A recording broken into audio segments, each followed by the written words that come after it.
himself together. Xavier suddenly took off, and while running he thought that now his main task was the city, namely to protect the safety of the inhabitants. The Titan demolished everything in its path and ran with its mouth open. The blonde was on its last legs, his mind was already clouded and he could not breathe. The danger was right behind him. And then, when death was almost overtaking him, Lloyd appeared and shouted that he needed to be louder and ordered to go to the statue. The swordsman immediately came to his senses and calmed down. The cart was rushing at great speed, dispersing the dust. Giga saw it and became furious. In front of him was that very hated statue. The hero was smiling from ear to ear astride a cart. The blonde was surprised to realize what he saw in front of him.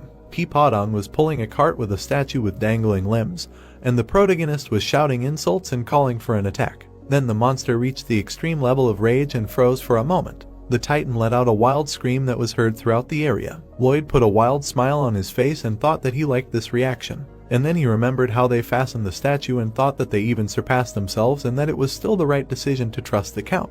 The guy immediately called Xavier with an anxious look and said what he would do when he opened the door, and he attacked. The swordsman, frowning as he ran, asked him to tell him the whole plan to the end next time. Having run past each other, the protagonist said with anxiety that this should not happen again. The hamster turned sharply with a whistle and began to run away from the monster. The beast ran away from the Titan with horror on his face, and Lloyd cursed while driving. At this time, Xavier tore off the ground and flew forward, head first, and rushed towards the target. He raised his rapier again to attack under the monster's belly. The blonde man gritted his teeth with all his might and was full of determination. The next attack was a sword strike. Fire energy surrounded the blade, which rushed forward. The swordsman was able to strike at the intersection of the shell and use the explosion. Giga was blown up by the explosion and lifted up. The hero, seeing this, was very surprised and turned around. The Titan stood motionless in the forest and smoked, and the blonde man himself was falling backwards at that moment.